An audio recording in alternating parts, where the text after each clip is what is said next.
Olá, olá, seja muito bem-vinda à Psicóloga em Casa. Hoje venho falar de regras e limites e a primeira pergunta que eu te faço, como é que tu neste momento estabeleces as regras e os limites? É através do castigo e da recompensa? É conversando com o teu filho?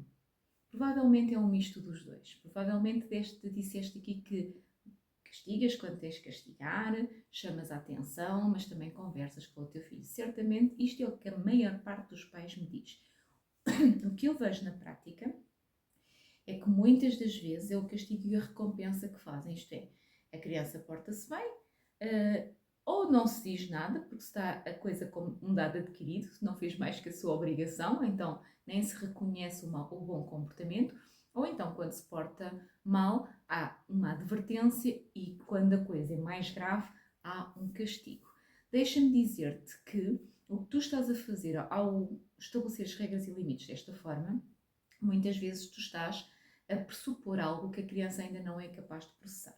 Quando nós achamos que a criança não faz mais que a sua obrigação e ela já sabe as regras, ela sabe as regras, cognitivamente há essa informação, o conhecimento está lá, mas em termos comportamentais e em termos evolutivos da criança, o desenvolvimento da criança, ainda muitas vezes, conforme a idade da criança, não lhe permite ter autocontrole suficiente para cumprir essa regra. Isto é, ela conhece a regra, ela sabe que aquela regra até pode ter uma consequência, mas nem sempre ela tem esse autocontrole. E é aqui que é importante tu seres empático na forma como lidas com este assunto.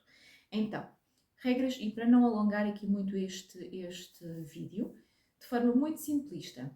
Primeiro, a criança tem que conhecer as regras, isto é, senta-te com a criança, sentem-se todos em família, façam uma mesa redonda, façam um debate das regras e dos limites. Isto é, esclarece exatamente quais são as regras que a criança tem, a hora de deitar, a hora do banho, os trabalhos de casa, no caso dos mais crescidos, a hora de chegada quando há saídas à noite, regras à mesa, por exemplo, não usar o telemóvel, regras sobre o uso da tecnologia no geral, sejam quais forem as regras e os limites que tu queres estabelecer, importa eles serem claros.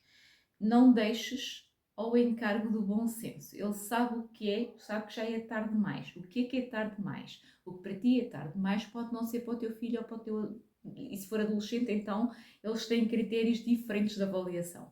Então precisas de perceber isto. Ser claro, ser específico na regra que tu queres estabelecer, define esses limites e deixa-me aqui fazer uma salvaguarda, um parênteses. Os limites são importantes e necessários para que o teu filho se sinta seguro. São os limites que balizam o comportamento do teu filho. Então é dentro desses limites que ele sabe que é seguro agir.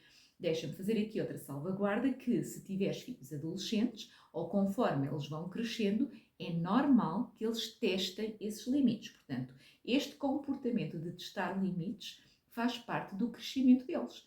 Quanto mais eles crescem, mais eles vão testar. Porquê? Porque o objetivo é alargar os limites. Quanto mais eles crescem, também mais alargados deverão ser estes limites.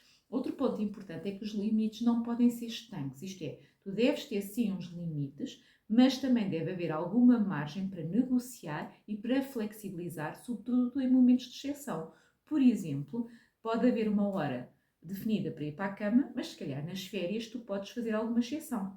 Ou numa festa, por exemplo, ou na passagem de ano. Isto são alguns exemplos. Então, regras e limites devem ser claros, específicos, objetivos, isto é, tem que haver ali. Quando estiveres a debater estas regras e os limites, fala com o teu filho, senta-te com ele e fala sobre essas regras, sobre esses limites. Permite que ele colabore e participe no estabelecimento destas regras e destes limites. Ao permitires trazê-lo à discussão, trazê-lo também para o debate, estás a fazer duas coisas. Primeiro, o facto dele participar, vai haver uma maior probabilidade de aceitação, porque tu estiveste lá quando nós discutimos, tu tiveste a oportunidade de dizer que sim ou de dizer que não. E quando ele diz que não e tu estabeleces na mesma regra, é importante que lhe digas também o motivo, que é para ele perceber também o porquê dessa regra. Normalmente, quando eles participam, e há aqui alguma capacidade de negociação da parte deles, eles também se sentem tidos e achados no assunto, e se são tidos e achados no assunto, também mais facilmente colaboram, ok?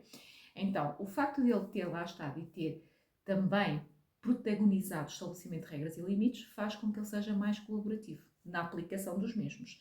E também faz com que tu assegures que ele compreendeu a regra e o não cumprimento da mesma. E é aqui que entra também a outra parte, que é define quais serão as consequências do não cumprimento da regra. E eu digo consequências, não digo o castigo, porque um castigo é algo punitivo, isto é, ou tu tiras benefícios ou tu dás algo à criança que a põe num estado de dor, ok? Ele vai sentir dor por o comportamento que teve. Por exemplo, o ir para o quarto pensar, o não poder jogar, não ter telemóvel durante um X tempo. A questão é que o castigo, muitas das vezes, não está relacionado com a situação em si. Então, uma consequência é algo que é decorrente da situação. E o objetivo da consequência é fazer a criança pensar efetivamente sobre aquilo que não aconteceu, sobre aquela regra não cumprida. Quando nós damos um castigo, o que nós estamos a alimentar na criança é um sentimento de irritação, de raiva, de injustiça. Porque não é justo eu não poder jogar quando se calhar fiz uma birra no supermercado, ok? Esta é a ligação que muitas vezes acontece e que não é linear, não há uma conexão entre o não cumprimento, entre aquela regra e aquela consequência, mas o objetivo, ou entre aquele castigo, o objetivo da consequência é ver uma ligação, porque eu assim, portanto tem que estar relacionado, eu assim consigo efetivamente, ao assumir a consequência, consigo estar a pensar sobre aquilo que não fiz. Depois, deixa-me dar-te aqui as fases da disciplina de forma muito breve. A primeira coisa para tu estabeleceres, e tu podes sim dar castigos, mas há uma regra, ou há aqui algumas regras para tu dares esses castigos. Então, a primeira situação é, ouve com atenção o que é que aconteceu. Muitas vezes nós vemos o comportamento e pumba, já estamos em cima da criança. Não, para e escuta. Porquê é que aconteceu isto? O que é que te levou a ter este comportamento? Porquê é que tu fizeste ou disseste aquilo?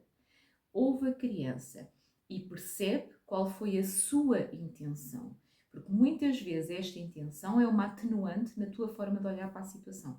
Na avaliação que tu fazes, tu deves corrigir o comportamento, mas deves separar aquilo que era a intenção da criança e aquilo que é a essência da criança para aquele comportamento, ok? Dissocia. Então percebe, ouve com atenção o que é que aconteceu, porquê é que aconteceu, o que é que te fez ter este comportamento. Se houver mais pessoas envolvidas, ouve todas as partes e dá a oportunidade ao teu filho de se explicar, ok? Isto ajuda a compreender e a ser empático com o teu filho. Ao mesmo tempo estás aqui a respeitar a integridade e o igual valor, estás a dar voz ao teu filho. E estes são princípios muito importantes dentro daquilo que é a parentalidade consciente ou a parentalidade positiva. Depois, percebe, ele fez aquilo porque não mediu as consequências, ou melhor, ele não conseguiu perceber que aquele comportamento teria determinada consequência. Então, se calhar, tu precisas de dar primeiro esse conhecimento ao teu filho, de explicar porque é que aquele comportamento não é adequado naquele contexto. E ao explicar, estás a trazer este conhecimento, estás a ensinar, que é a segunda fase da disciplina, estás a ensinar o teu filho. Primeiro ouve com atenção e percebe o que está por trás. Segundo, explica, ensina o teu filho e ensina-o num lugar seguro. Lugar seguro é sem julgamento. Não é para dar-lhes nas orelhas, não é sermão e missa cantada, como eu costumo dizer, é com calma, com serenidade, dizes: vamos lá perceber porque é que isto não pode acontecer. Ao fazeres isto, vai acontecer isto. Repara como é que se sente o teu colega quando tu lhe diz isto, ou como é que se sentiu a outra pessoa. Então tenta trazer-lhe ali o conhecimento e ativa também a empatia dele para com as consequências que ele trouxe. Depois, a segunda fase é ensina-lhe as alternativas. Isto é, muitas vezes a criança fazem porque não sabem como fazer diferente. Então ensina a alternativa. Tu ouviste, tu ensinaste porque é que aquele comportamento não é adequado e agora vais-lhe trazer as alternativas. Em vez de fazeres isto, porque é que não fazes isto, isto e isto? Oferece-lhe alternativas que também sirvam, lá está, e por isso é que ouviste com atenção, que sirvam também o propósito e a intenção que ele tinha ao ter este comportamento. De que forma é que tu podes acolher aquilo que tu querias de uma forma adequada? Dá exemplos se for preciso. Eu estou aqui a olhar para os meus apontamentos para ver se não me esqueci de nada. Por fim, vais corrigir esse comportamento.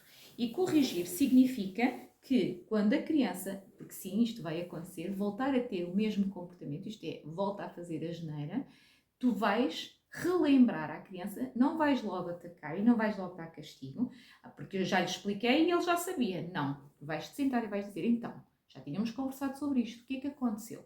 E a partir daqui, tu podes sim introduzir a ideia do castigo, mas não vais já dar castigo. Tu vais corrigir o comportamento, sabes que não podes fazer isto, sabes que tinhas alternativas, tu poderias ter feito desta forma, daquela forma.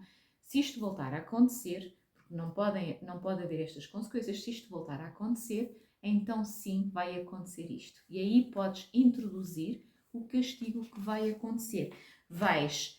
O facto da criança refletir sobre o seu comportamento ajuda-a a um sentimento de arrependimento, às vezes um sentimento de culpa, e com este arrependimento e culpa tu podes corrigir. A ideia não é ficar na culpa, atenção. A ideia é que a criança consiga partir para um comportamento mais adequado. E a partir daqui, sim, tu podes fazer isto.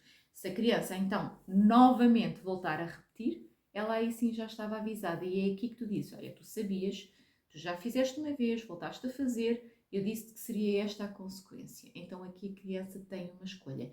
Mas é por repetição que ela aprende. Portanto, não estejas à espera que à primeira vez que tu explicas à criança uma coisa, ela vai aplicar. E é aqui que sim, tu deves ser congruente com aquilo que dizes. Se disseste que a criança ia ter uma consequência ou um castigo, então aqui tu vais aplicar esta consequência ou este castigo. Mas primeiro tens que ensinar, dar alternativas, corrigir e orientar para relembrar, e se voltar a repetir, então aí sim deves aplicar um castigo ou uma consequência, mas que já foi previamente anunciado. Portanto, a criança aí está também a responsabilizar a criança pelas escolhas que faz. Tu sabias que isto aconteceria se. E não foi uma vez nem duas vezes, nós repetimos. Nós corrigimos, nós orientamos e tinhas alternativas. É desta forma, com o tempo que isto vai lá. Se o teu filho tiver um diagnóstico de PHDA, de perturbação de hiperatividade e déficit de atenção, isto pode ser muito mais desafiante, porque medir consequências é algo e a impulsividade impede este medir de consequências antecipadamente, ok? Mas isso ficará para outra altura com esse tema. Espero ter sido útil. Agradecia que pusesse aqui comentários o que é que achaste deste vídeo, quais são as tuas dúvidas e os teus desafios, ou se realmente te fez sentido. Obrigada por estares desse lado, um beijinho grande e até à próxima.